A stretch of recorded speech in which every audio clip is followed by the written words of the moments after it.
1800년대엔 유럽도, 1900년대엔 미국도, 1950년대엔 일본도 이머징 마켓이었습니다. 세상은 늘 변하기에 누군가는 변화의 흐름을 읽어야 합니다. 큰 흐름을 읽는 힘, 미래에셋.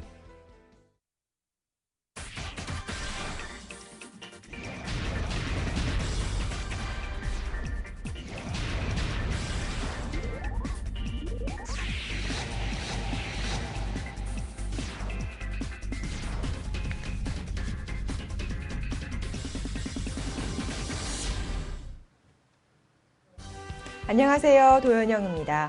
포기를 하는 사람은 실패를 하고 포기를 하지 않는 사람은 성공을 한다. 이런 말씀 많이 들어보셨죠? 그런데요, 이 말은 틀린 말이라고 합니다. 이 현명하게 그리고 제때에 포기를 잘 할 수 있는 사람이 성공을 한다고 하는데요. 아마도 이 말은 이 선택과 집중을 잘 하라는 뜻이겠죠. 이번 주 선택과 집중을 잘하는 한 주간 되셨으면 합니다. 한상춘의 경제를 보는 시작을 해야 될 텐데요. 먼저 뉴욕 증시 이야기로 시작을 하도록 하겠습니다. 네, 오늘 도움 말씀에 미래에셋증권 리서치센터의 한상춘 부사장님 나오셨습니다. 안녕하세요. 네, 안녕하십니까? 네, 뉴욕 증시 3대 지수 모두 지난주 장중에 2년 반 만에 최고치를 기록을 했습니다. 뉴욕 증시의 흐름이 아주 좋은데요. 먼저 뉴욕 증시부터 점검을 해주시죠. 요즘 그 미국 증시가 다른 증시와 달리 일단 그 견조한 움직임을 보이고 있어요. 네. 사실 지수 자체에 대한 부담은 상당히 높아서 일부에서는 뭐 조정론 끊임없이 제기된 상태입니다는. 그러나 외부의 이렇게 여러 가지 악재에도 불구하고 비교적 그 견조한 흐름을 지속되는 것이 네. 사실 미국 증시의 움직임이 아닌가 이렇게 보고 있습니다. 그래서 지난주 같은 경우에는 그 경제 지표라든가 이런 거에 크게 증시에 영향을 미칠 만한 그 변수는 이렇게 많지는 않습니다는.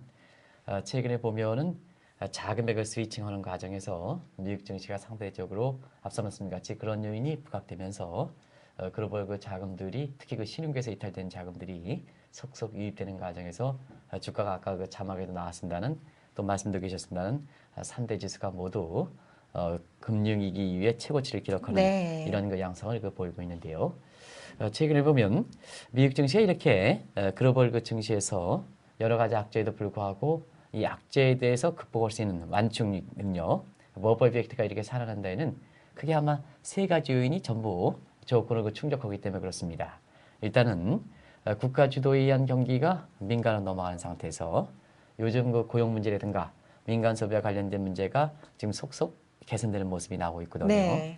특히 그 GDP의 총수 항목을 기여도해서 70%를 차지하고 미국 경제 회복의 그 관건이 되고 있는 민간 소비와 관련해서는 그동안 미국 국민들이 그 금융위기를 당하면서 사실 부채를 그 축소하고 소득을 그 저축을 제고시키는 소위 그 딜레버리지 과정 속에 민간 소비가 늘어나지 않았거든요. 네. 그러나 최근에 보면은 민간들의 그 국민들의 딜레버리지 과정이 속속 그 마무리됨에 따라서 민간 소비가 미국 경제를 지탱하고 있는 요인이 그동안 그 월가에서 받았던 국가 주도에 의한 경기가 민간 그 자율적인 성장대로 넘어가는 게 아니냐 하는 이런 그 기대를 갖고 있는 것이 지금 그 글로벌 자금을 유입시키는 큰 요인이다 이렇게 보시면 되겠습니다.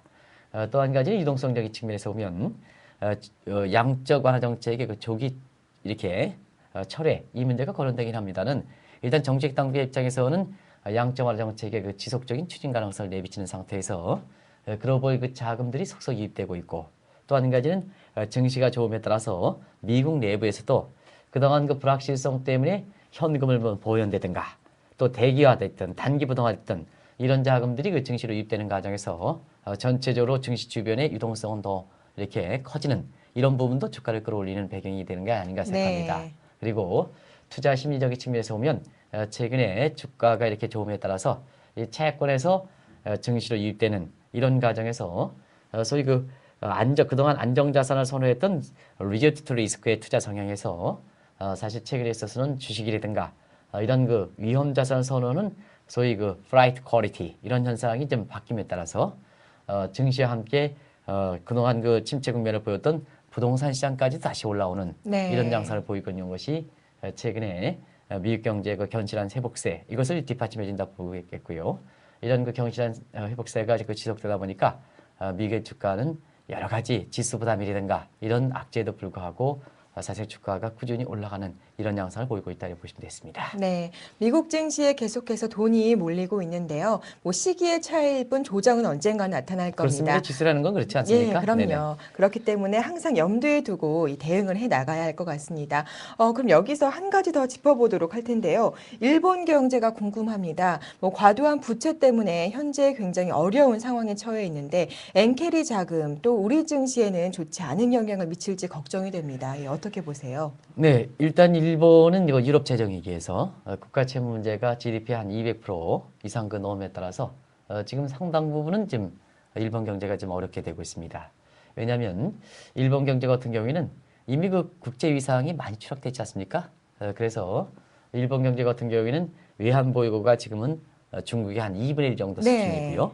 그 다음에 미국의 그 채권 위상도 지금 중국에 넘겨졌습니다. 그렇죠. 그리고 GDP라든가 아니면 수출 규모도 지금 그 중국에 이어서 3위 정도를 그 차지하고 있는데요.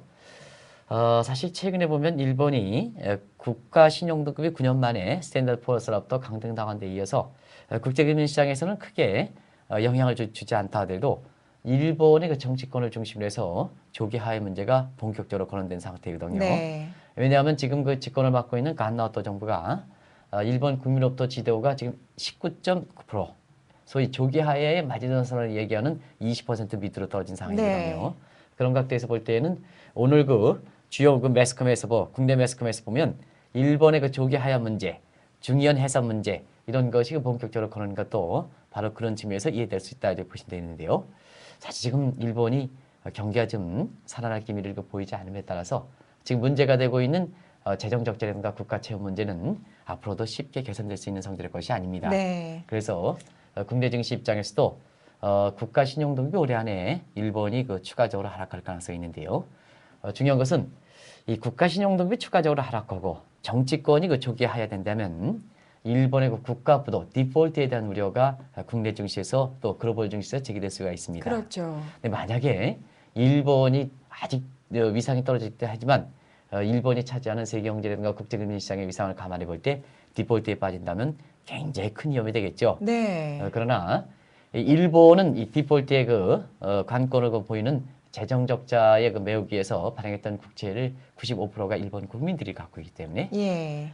일본이 그 디폴트 상황에 빠지면 디폴트가 돼서 국제적으로 일본이 금융 위기이다 하는 스티거가 있게끔 낙인 효과를 이렇게 갖는 것보다는 사실 일본이 자산을 갖고 있는 정부에 대해서 자산을 갖고 있는 국민들이 그 라스트 리조트 즉 최종 대부자 역할을 할 수 있을 걸 보기 때문에 이렇게 일본이 최악의 상황을 빠진다 하더라도 일본에 의해서 우리가 그 영향을 받는 이런 가능성은 적지 않느냐 이렇게 보고 있습니다. 네. 또 한 가지는 지금 엔캐리 자본과 관련해서 일본 경제가 이렇게 어렵다면 일본이 지금 상태에서 저금리 상태가 그렇게 쉽게 벗어나지는 않을 거로 이렇게 보이거든요. 그래서 일본의 그 금리가 저금리 상태가 지속된다면 일본 내에서 한국이라든가 이런 증시에 빠져나가는 소위 포지티브 캐리 트레이드, 즉 차익국에서 이런 고금리국이라든가 환차에 기대되는 곳에 빠져나갈 수 있는 소지는 제기될 수가 네. 여건은 그대로 유지될 수가 있습니다. 그러나 다른 한 측면에서 보면 일본이 국가 신용등급이 떨어지고 해외에서 차입이 어려질 때는 일본 금융사들이 좀 캐시플로우 상의 어려움을 겪어서 오히려 해외 투자했던 부분을 좀 회수할 이런 가능성도 있거든요. 그런 측면에서 일본의 금융사들이 캐시플로우가 어떤 상황인가 하는 것이 굉장히 중요한데요. 일본은 국가 신용도 추가적으로 하락해서 디폴트 위험이 제기된다 하더라도 일본 금융사들의 캐시플로우는 해외 기투자했던 자금들을 좀 회수할 수 있는 이러한 그 가능성은 그렇게 할 만큼 악화되지는 않았습니다. 그래서 엔캐리 자금 같은 경우는 일본의 추가적인 국가 신용등급이 하락할 경우에는 오히려 포지티브 캐리 트레이드의 여건이 형성되기 때문에 한국에서 보면 금리가 좀 높아지거나 아니면 환착 소지가 제기되면 계속해서 국내 증시에서 유입될 수 있는 여건은 그대로 유지되지 않겠나 보고 있습니다. 네, 일본 경제 현재 어려운 상황에 처해 있는데요. 그래도 더욱더 나빠지는 상황으로는 진행이 되지 않을 것 같습니다. 나빠지는 상황이 제대로 네. 국내 증시에 국가 신용등급이 떨어지더라도 일본 국채가 전부 95%가 예. 일본 국민들이 갖고 있기 때문에 마지막 순간에는 일본의 그 정부에 대해서 최종 대부자 라스트 리조트는 뭐냐? 리조트는 우리가 리조트 휴양시설이 있지 않습니까? 네. 마찬가지로 도행커가 좀 피곤하시면은 거기 가서 쉬지 않습니까? 쉬는 거. 그래서 마지막 쉬는 장소 라지스트 리조트. 그러면 일본 국민들이 그 빚에 대해서 그렇게 우려할 때 마지막으로 휴양할 수 있는, 네. 쉴 수 있는 이런 쉴 수 있는 자리를 제공해 준다는 겁니다. 그게 중앙은행의 라스트 리조트 기능이다 이렇게 네. 보시면 되겠는데요. 그런 역할을 해줄 거로 이렇게 보기 때문에 일본의 국가 신용등급 재정 적자가 문제가 없어서 그런 건 아니고 예. 금융시장에 미치는 충격을 볼 때에는 그 라스트 리조트 기능은 일본 국민이 담당하기 때문에 금융시장에 미치는 충격은 상당히 적겠다 하는 것을 말씀드립니다. 네, 알겠습니다. 이렇게 일본 경제에 대해서도 구체적으로 알아봤습니다. 주요 경제 일정 확인하신 이후에 이 시장의 이슈에 대해서 집중적으로 알아보는 시간 준비했습니다.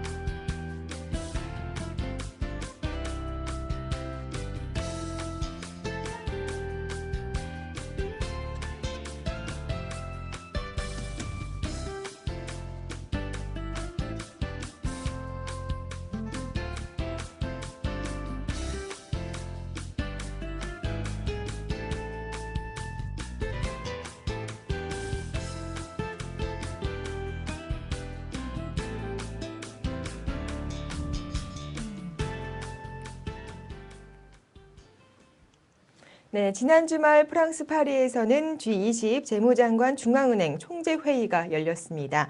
지난해 11월이었죠. G20의 의장국이었던 만큼 이번 회의는 그 어느 국가보다 우리의 관심이 집중이 됐습니다. 그래서 오늘은 어떤 안건들이 논의가 됐는지 이 문제에 대해서 알아보는 시간 마련했습니다.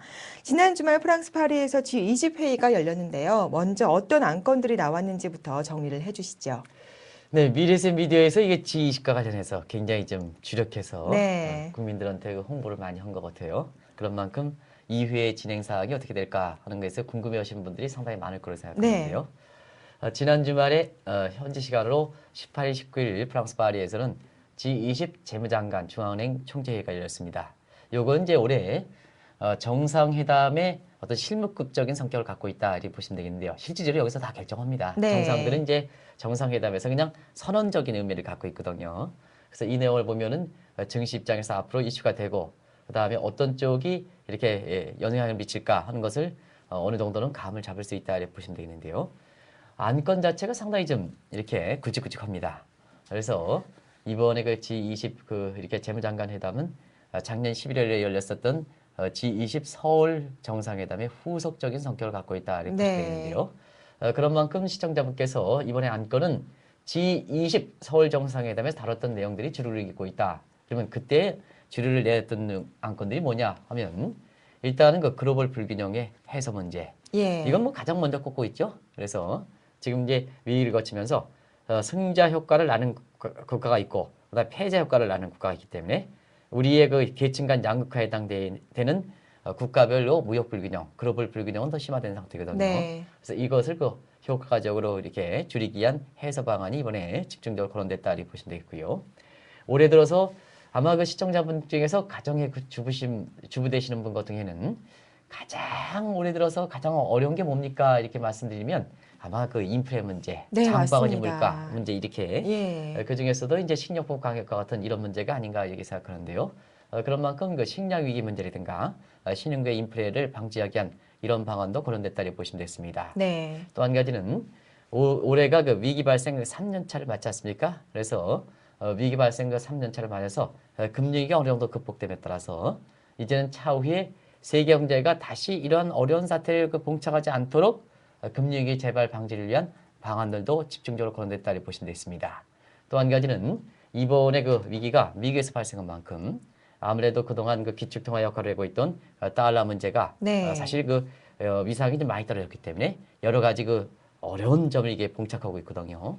그래서 달러 문제를 그 대신할 수 있는 세계의 그 새로운 그 기축통화를 발행하는 문제 이렇게 그 문제도 장기적 과제에서 논의됐다 이렇게 보시면 됐습니다. 네. 그리고 최근에 또 다시 그 이렇게 시청자분께서는 글로벌 환율 전쟁이 재현된다. 뭐 특히 브라질과 중국 간의 그 환율 전쟁이 재현된다. 뭐 이런 얘기를 많이 하시는데요. 네. 이 글로벌 환율 전쟁의 그 제한될 조짐에 따라서 이것을 방지하는 방안도 이번에 그 거론됐다고 보시면 됐습니다. 네, 이번 안건 하나하나가 매우 중요할 것 같은데요. 방금 말씀하셨던 글로벌 불균형 해소 방안, 아무래도 우리가 가장 관심이 모아지는 부분이 아닌가 싶습니다.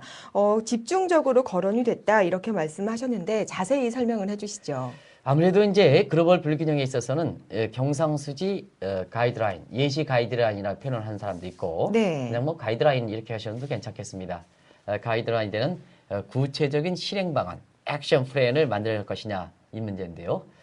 요게 이제 이 문제가 앞으로도 어떻게 될 것이냐 하는 문제를 좀 말씀드리면 이번에 그 서울 정상회담에서 다른 그 적자 축소 방안과 좀 다른 것은 이번에는 무역 흑자도 규제되고 그 다음에 적자국도 규제되는 얘기거든요. 네. 그래서 GDP의 뭐 4%니 구체적으로 수치는 확정된 건 아닙니다는 GDP의 몇 퍼센트 이내로 적자는 줄이는 건 당연하고 그 다음에 흑자국도 줄여라 하는 내용이 서울 정상회담 이후에 새롭게 글로벌 불균형의 해소 차원에서 논의된 건데요. 네. 그러면 도인앵커께서 제가 도인앵커에 묻겠습니다.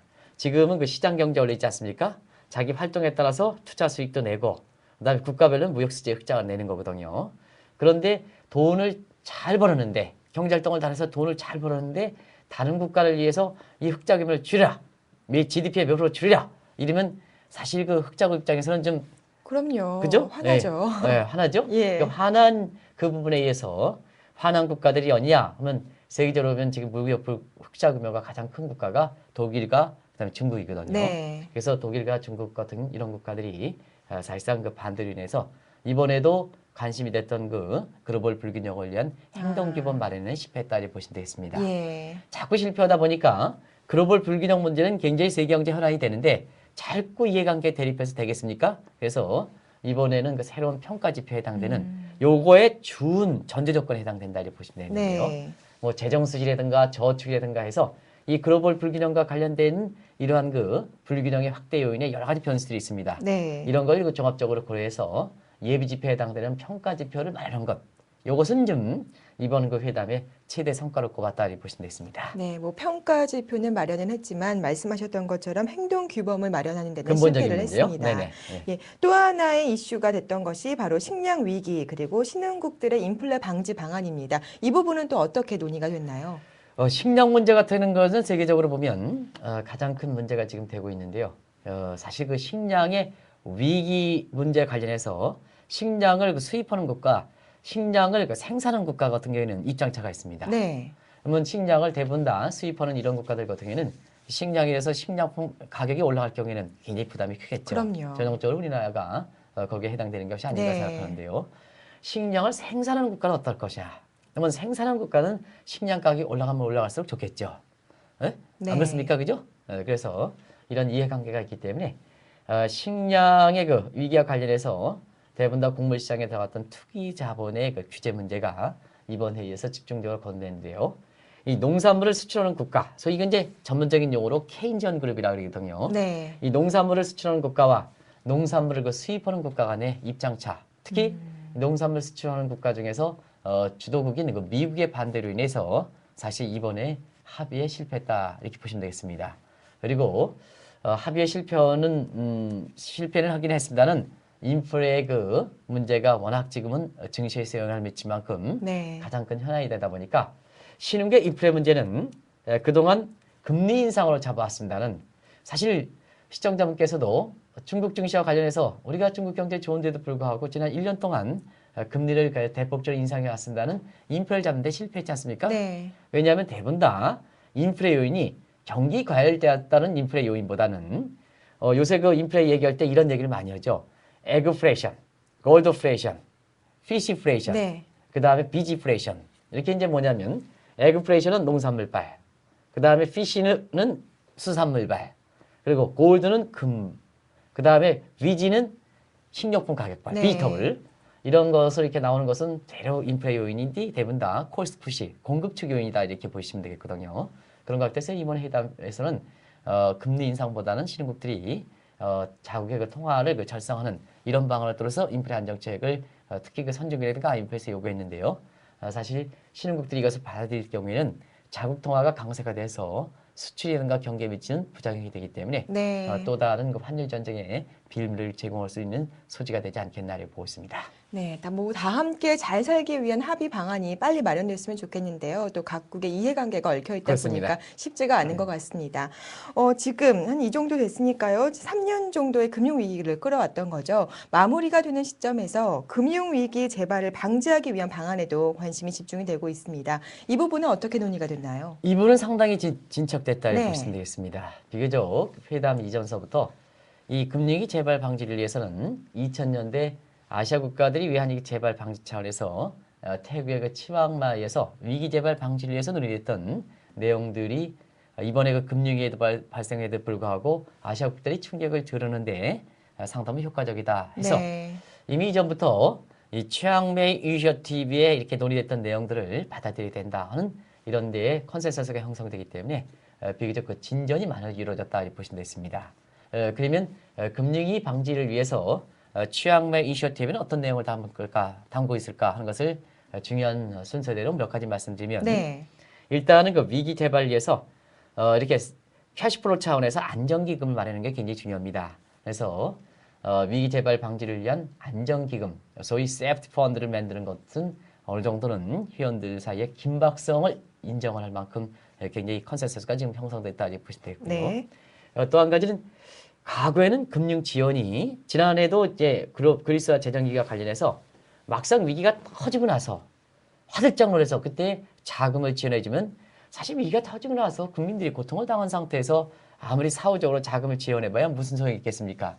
그렇겠죠? 그런 각도에서 보면 이 금융위기 예방적 차원에서 네. 대출을 사전에 대출을 주는 게 굉장히 중요하거든요. 그래서 그렇죠. 이것을 PCL 방식에서 탄력 대출 제도를 도입하는 것도 네. 사실 이번에 회원국 사이에 어느 정도 의견이 일치돼 있다고 보시면 되겠습니다. 네. 그리고 우리가 이제 이번에 금리가 거치면서 아시아 국가들이 비교적 상당 부분은 이게 효과적으로 봤던 것이 인접국 간의 통화 수합 협정, 연못처럼 통화 수합 협정을 맺은 것이 우리 같은 경우는 한미 간이라든가 한일 간이라든가 한중 간에 300억 달러의 통화 수합 협정을 맺은 것이 상대적으로 위기 재발 방지를 위해서 상당히 효과적이었었거든요. 그럼에 따라서 이 아시아 회원국 간의 위기 재발 방지를 하기 위한 통화 수합 협정을 체결하는 문제 네. 이런 것도 이번에 논의됐다 하는데요. 시간이 가면 갈수록 이 부분에 대해서는 이번에도 진전이 있었습니다는 정상회담 회의전까지 안건으로서 올릴 수 있을 만큼 구체적인 성과를 낼 수 있는 부분이 이 대목이 아닌가 이렇게 보고 있습니다. 네, 이렇게 위기를 거쳐오면서 지금까지 성장을 해왔는데요. 지금 방송을 많은 분들이 함께하고 계세요. S1님께서 질문을 올려주셨는데 지금의 이 회복이 과연 정말로 안정적으로 진행이 되고 있는 것인지 신뢰가 안 간다라고 말씀하셨습니다. 어떻게 생각하시나요? 경기 회복에 대해서 워낙 네. 지금은 작년 연말부터 위기 극복 3단계를 볼 때는 여러 가지 변수 중에서 경기 요인이 상당히 중요하다 이렇게 네. 보시면 되겠는데요. 지금 한번 시청자분 어떤 분이 이렇게 물어보셨는지 모르겠습니다는 지금 세계 경제는 비교적 탄탄하다 이렇게 보시면 되겠습니다. 올해 들어서도 우리나라도 신흥국의 인플레 문제로 인해서 자금이 이렇게 빠져나가는 국면 속에 주가가 이렇게 크게 오르지 못하는 이러한 요인이 발생하고 있는데요. 네. 최근에 보면 일종의 재테크 혼동기라 이렇게 불 만큼 그동안 재테크 시장을 끌어올렸던 이러한 주식 관련된 상품이 정체를 보임에 따라서 아무래도 증시가 예상만큼 올라가지 않았었고 네. 증시가 예상만큼 올라가지 않음에 따라서 세계 경기 회복이라든가 한국 경제 회복에 대해서 회의적 시각이 상당히 많은데요. 그렇죠. 그러나 신흥국의 자금 이탈 속에 세계 경제 성장이라든가 그다음에 국제금융시장 한국 경제 성장률은 속속 올라가고 있습니다. 네. 올해 1월 20일에 긴급적으로 수정해서 발표했던 IMF 전망치 보면 네. 당초에는 세계경제 성장률을 4.2% 정도 봤습니다는 4.4%로 오히려 끌어올린 상태고요. 그렇죠. 김중수 하는 총재도 사실상 세계경제라든가 미국 경제 성장세가 의외로 빠른 점을 감안해 볼 때 공식적인 이렇게 발표는 4월 정도에 이루어질 거로 이렇게 봅니다는 벌써부터 5%의 가능성을 시사한 상태입니다. 그리고 중장기적으로 보더라도 보통 이제 경기 순환 사이클에서는 여러 가지 사이클 주기가 있기 때문에 일률적으로 말씀드릴 수는 없습니다는 이번에 경기 회복 이렇게 보면 2009년 2분기를 저점으로 해서 지금까지 경기 회복세가 돼 있고요. 그다음에 IMF라든가 이런 예측 기관들 보면 최소한 2002년까지 네. 경기 회복이 지속된다고 본다면 사실 2009년 2, 4분기니까 이때서 보면 경기 회복세가 3년 이상 지속된다는 얘기거든요. 예. 그래서 비교적 경기는 괜찮다 이렇게 보시면 아, 되겠습니다. 예. 다만 이제 이런 문제는 있을 겁니다. 계층별로 이번 위기과치를 거치면서 양극화가 심해지다 보니까 네. 잘 사는 사람이야 경기 회복세 인정한다 하더라도 이 투자에서 뒤늦게 투자한다든가 아니면은 지금 소득계층이 못 사신 분 같은 경우에는 지금의 경기 회복이 주로 주도계층, 부자계층을 중심으로 해서 이루어지는 측면이기 때문에 체감적인 이러한 그 경기 회복감이라든가 또 있는 사람과의 상대적 박탈감이라든가 네. 이런 것 때문에 사실 경기 회복세에 이렇게 그 획에서 회의적 시각이 있다. 혹시나 질문하신 분이 그런 측면에서 나오신 것이 아닌가 하는 생각이 드는데요. 전체적인 세계경제 성장률은 비교적 괜찮다 이렇게 보시면 되겠습니다. 네, 전체적인 세계 경제 성장률은 괜찮다라고 볼 수 있는데요. 올해 모든 사람들이 좀 이 경기 회복세를 몸으로 느낄 수 있는 한 해가 됐으면 좋겠습니다. 그렇습니다. 예, 계속해서 이야기 이어가도록 할게요. 또 금융위기 이후에 지속적으로 논의가 되었던 내용 중 하나가 바로 기축통화의 개편, 또 새로운 중심통화의 도입입니다. 이 부분은 현재 어떻게 진행이 되고 있나요? 뭐 이번 회담에서 결론을 낼 수 있는 문제는 아닙니다. 네. 중장기가지기 때문에. 그래서 사실 이번에 이 길 거치면서 달러 위상이 떨어지다 보니까 어떤 문제가 발생하냐면 중심통화는 뭐냐 하면 중심통화 국가에서는 경상수지 적자를 내는 게 괜찮습니다. 네. 경상수지 적자를 내야 그 적자분만큼 중심 달러를 발행해서 세계적으로 유통시켜야 세계 경제라든가 국제금융시장이 일종의 배인 역할, 윤활 역할을 해서 사실상 세계 경제라든가 국제금융시장이 발전되는 거거든요. 근데 문제는 유동성적인 측면을 이렇게 충분히 확보하기 위해서 미국의 경상수지 적자가 많이 확대되면 결국 유동성과 신뢰성 측면에서는 트레이드업 관계가 있습니다. 네. 그죠? 경상수지 적자가 많이 나서 유동성을 많이 공급하면 세계 경제 입장에서 좋을지 모르겠습니다는 적자가 많이 발생하면 중심통화인 달러에 대해서 신뢰가 있느냐? 적자가 많이 발생했으니까 신뢰가 떨어져서 이게 유명한 트리픈 딜레마다. 경제학자 트리픈이 얘기하는 중심통화의 신뢰성과 유동성에는 트레이드 관계가 있기 때문에 네. 이 문제다 하는데요. 이거 쉽게 결정되지 않습니다. 이 때문에 앞서 말씀드린 중장기 과제다 하는데요. 달러 이상이 떨어진 만큼 새롭게 세계 경제라든가 국제금융시장 안정을 위해서 반드시 이루어질 과제입니다. 네. 그렇다고 해서 지금 상태에서는 위안화라든가 유로화가 그 역할을 할 수 있겠느냐? 트리픈 딜레마를 극복할 만큼 중국이라든가 이러한 그 유럽 국가들이 감당하느냐 하면 지금 상태에서 오히려 미국이 감당하는 게 좋거든요. 네. 그래서 이거는 굉장히 오래 시간을 거쳐서 해결할 문제다 이렇게 보시면 되겠는데요. 네. 한 가지 이번에 중심통화 관련해서 위안화가 SDR의 그 공식적인 바스켓 통화로 이렇게 선정되기 때문에 앞으로 위안화 가치는 좀 절상폭이 빨라진다. 네. 그래서 시청자분을 포함해서 도연형 좀돈 버시려면 예, 그랬으면 좋겠습니다. 네, 위안화를 좀 다소 중장기적 관점에서 사면 아. 돈이 되겠다는 것을 말씀드립니다. 네, 중심통화 질문 드린 김에 이 환율도 짚어보도록 하겠습니다. 이 최근 들어서 다시 재현될 조짐을 보이고 있는 이 환율 전쟁. 지난해 이슈로 꼽을 수 있는 것이 바로 환율 전쟁이었잖아요. 올해 어떻게 진행이 될지 또 방지 방안에 대해서도 나왔는지가 궁금합니다. 네, 이거는 이제 올해 들어서 지난해 달리 네. 환율 전쟁에 재현될 소짐이 보이고 있습니다는 지난해에는 주로 선진국과 그 다음에 신흥국 네. 그 중에서 좀 범위를 좁혀본다면 미국과 중국 그렇죠. 이런 쪽으로 하고 이 중국에 대해서는 신흥국들 입장을 같이 하고 미국에 대해서는 선진국들 입장을 같이 해서 네. 이거는 좀 환율 전쟁이 불거진다 하더라도 해결될 가능성은 비교적 좋았었거든요. 그래서 지난해 그 11월 달에 소위 그 미국의 양적 완화 정책을 그 계기로 해서 사실 그 글로벌 환율 전쟁이 소강 상태를 보였던 것도 바로 그런 측면이다 이렇게 보시면 되겠는데요. 최근의 환율 전쟁은 그렇진 않습니다. 선진국이 신흥국을 공격할 뿐만 아니라 신흥국에 속해 있는 브라질이 중국을 공격하는 이런 쪽으로 해서 아주 복잡한 양상을 네. 띠고 있거든요. 단순히 선진국과 그 신흥국 간의 문제 아니라 개별 국가 간의 이해관계가 엇갈려 있는 이런 차원에서 글로벌 환율 전쟁이 있다는 얘기입니다. 그러면 모든 국가들이 이렇게 이해관계가 복잡해 있는 상태에서 보면 모든 국가들이 수용할 수 있는 공통적인 컨센서스가 형성되는 환율 방지책이 마련될 것이냐? 상당히 어렵죠. 네. 그래서 이번에 그 글로벌 환율 전쟁과 관련해서는 원칙론적 측면에서 인위적인 개입하지 않고 시장에 환율을 맡겨달라 하는 지극히 원론적인 수준에서 이렇게 회의가 끝났다 이렇게 보시면 되겠습니다. 네. 앞으로 이 글로벌 환율 전쟁 관련해서는 상당히 복잡한 양상으로 전개될 가능성이 있기 때문에 증시 입장이라든가 또 기업 하시는 입장에서는 환협을 관련한 문제가 굉장히 중요한 과제가 되지 않겠나 이렇게 보고 있습니다. 네, 이 문제 역시 쉽지 않은 문제인 그렇습니다. 것 같습니다. 이제 마지막 질문 드리도록 할게요. 이번 회담 결과 글로벌 증시에도 영향을 줄 것이다라는 시각이 나오고 있는데요. 이 부분에 대해서도 간략하게 설명을 해주시죠. 일단 그 우리 입장에서는 가장 관심 있는 실업계 인플레 문제는 예. 금리 인상보다는 통화 절상 문제로 되기 때문에 아마 그 신흥계 인플레 문제 관련해서 고민하시는 분이 많을 거로 생각하는데요. 그런 문제 관련해서는 지금 이렇게 이 합의가 이렇게 진행된다 본다면 신흥국 입장에서는 좀 다소 증시적인 측면에서 도움되는 방향으로 이거 지금 결론을 내지 않겠나 이렇게 보고 있습니다.